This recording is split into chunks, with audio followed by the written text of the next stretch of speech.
मुल्क के आइन के साथ किसी भी किस्म का खिलवाड़ बर्दाश्त नहीं होगा, और जो भी इस मुल्क के आइन को रोकने की कोशिश करेगा, काला कोट उसका हशर नशर कर देगा। बिस्मिल्लाहिर्रहमानिर्रहीम। आज जो इस मुल्क के वकला काला कोट सुप्रीम कोर्ट के सामने शरअ दस्तूर पे आया हुआ है, वो इस मुल्क के आइन और मेरे जो पीछे सफ़ेद इमारत है इसके एहतराम और इसके तक़द्दुस की तहफ़्फ़ुज़ के लिए आया हुआ है। हमने यहाँ आके और यहाँ पे जो हम बैठे हैं, हम सिर्फ ये एक मैसेज देना चाहते हैं। तो इस मुल्क के आइन का मजाक बनाने की कोशिश मत करें। जो इस मुल्क का आइन कह रहा है, चाहे वो आपके हक़ में हो या चाहे वो आपके ख़िलाफ़ हो, आपने वो बर्दाश्त करना है।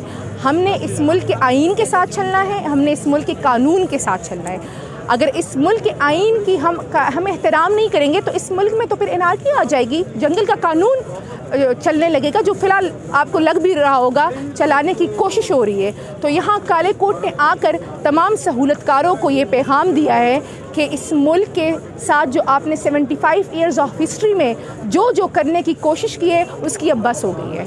अब आपने भी आइन के साथ चलना है, आइन के मुताबिक चलना है, और हमने भी आइन के मुताबिक चलना है। आप आइन के मुताबिक नहीं चलेंगे तो हम आपको चलवाएंगे। अच्छा मैडम, अगर फैसला आता है उस पर अगर अमल दरामद हुकूमत की जानिब से नहीं होता है तो फिर क्या होगा? ये बात मैं यहाँ बहुत क्लियर कट करूँ कि हुकूमत क्या है। हुकूमत अगर आपको याद हो कि यूसुफ रज़ा गिलानी साहब के टाइम पे वो वज़ीर आज़म थे, सुप्रीम कोर्ट ने उनसे कहा कि एक लेटर करें, उन्होंने लेटर नहीं किया। अगले दिन सुप्रीम कोर्ट ने उन्हें बुलाया और नाअहल कर दिया। ये जो इमारत है, ये इस मुल्क की सुप्रीम इंस्टीट्यूट है, इसका फ़ैसला हर एक पे लागू है। और ये फिर वो कहते हैं ना, स्टेट पे लागू हो जाता है कि जो जज साहब, जो सुप्रीम कोर्ट के चीफ जस्टिस जो भी फ़ैसला करे वो आइन और कानून के मुताबिक होगा, और इस मुल्क के तमाम रियासती इदारे उसको इंश्योर कराएंगे। अगर वो इसको इंश्योर नहीं कराते तो ये तमाम उन रियासती और हिफाजती इदारों की फेलियर होगी, तो वो खुद ही कर दे कि उन्होंने फ़ेल होना है कि पास होना है इस पूरे इम्तिहान में। अगर फैसला मफाद आमा पे होता है और आप लोगों के जो तवक्कात हैं उसके अगेंस्ट आता है तो फिर मैं आपको एक बात बताऊं, इस मुल्क के आइन में ये बहुत क्लियर कट लिखा हुआ है कि इस मुल्क का जो इलेक्शन है वो 90 डेज़ से ज़्यादा एक्सीड कर ही नहीं सकते। 90 डेज़ के हर हाल में 90 डेज़ में इलेक्शन होने हैं, चाहे आपका दिल करे या ना करे। ये जो नज़रिया ज़रूरत को फ़रोग़ देने की कोशिश हो रही है और मीडिया एक प्रॉपर कैंपेन चल रही है ताकि किसी भी तरीके से नज़रिया ज़रूरत को फ़रोग़ मिले और इलेक्शन पोस्टपोन्ड हो जाए। इलेक्शन तो पोस्टपोन्ड नहीं होंगे। इलेक्शन मोहतरमा बेनज़ीर साहिबा वो इंटरनेशनल लीडर थी, जब उनकी असैसिनेशन हुई तो सिर्फ 20 दिन के लिए पोस्टपोन्ड हो गए थे। जो चीफ जस्टिस साहब और जस्टिस मुनीब साहब ने ये क्वेश्चन भी उठाया था, तो अभी कैसे 5 महीनों में पोस्टपोन्ड हो सकते हैं। और जब सबसे मज़े की बात कि 5 महीनों के बाद इनके पास कौन से कानून का ख़जाना आएगा या कैसे ऐसे हालात होंगे। अब भी मुल्क में अमन है, फिर भी मुल्क में अमन होगा। ये अपने तरीके से इस मुल्क के चलाने की कोशिश मत करें। इस मुल्क की आवाम, उनका हक़ है कि वो अपने रहनुमा और अपने हुक्मरान चुने, और इसके मुल्क के जो आवाम का मैंडेट है वो काला कोट इनसे छीनेगा। अच्छा, राना सनाउल्लाह साहब कहते हैं मैं भी एक वकील हूँ और ये वकीलों की डिमांड थी, हमने ये बिल जो पास किया अभी। मुझसे अक्सर ये सवाल पूछा जाता है कि राना सनाउल्लाह साहब वकील हैं।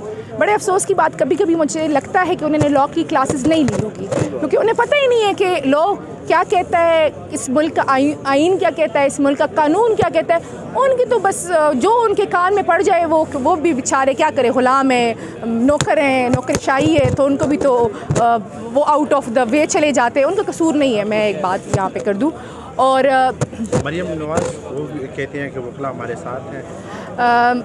ये तो बड़ी हैरत की बात है। इस मुल्क के वकला सिर्फ आइन के साथ है। मरियम नवाज़ अगर आइन के साथ चलेगी, 90 डेज़ के अंदर इलेक्शन होते हैं, तो इस मुल्क के वकला आइन के साथ है। मरियम नवाज़ को डर लग रहा है, उन्हें पता है कि अगर इस मुल्क, सबसे बड़ी बात, इसी अदालत ने, उसी बेंच ने 9 अप्रैल का फ़ैसला दिया था। उस टाइम चीफ जस्टिस साहब भी अच्छे थे, उस टाइम सोमोटिव भी अच्छा था।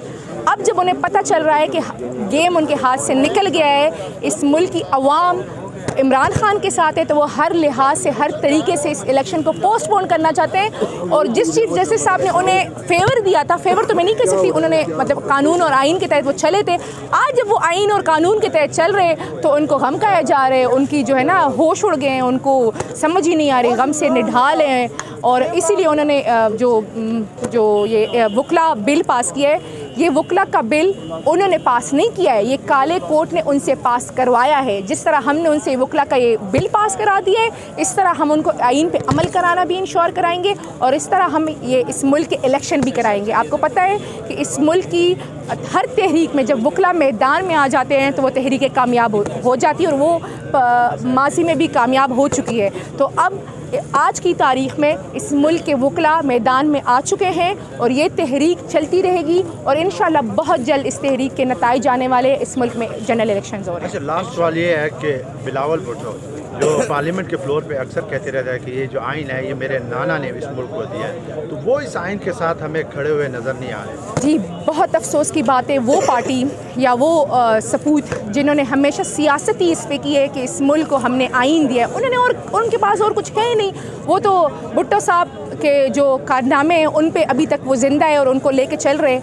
लेकिन अगर वो अपने आबा-व-अजदाद का ही लिहाज कर लेते जिन्होंने आइन इस मुल्क को दिया था, वो उस आइन के साथ खड़े हो जाते। लेकिन मैंने आपको बताया ना, ये मफाद परस्त लोग हैं, इनको डर लगा है, इनको पता है कि ये ख़त्म हो चुके हैं और इमरान खान जब आएगा तो सफाया कर देगा। Thank you so much. Thank you. बरादरी इतनी बड़ी तादाद में यहाँ पे। अच्छा राजा साहब, अच्छा राजा साहब जो आप कहेंगे, राजा साहब अच्छा अच्छा हाँ, तो क्या कहेंगे, वकला बरादरी की इतनी बड़ी तादाद आज सुप्रीम कोर्ट के बाहर मौजूद है।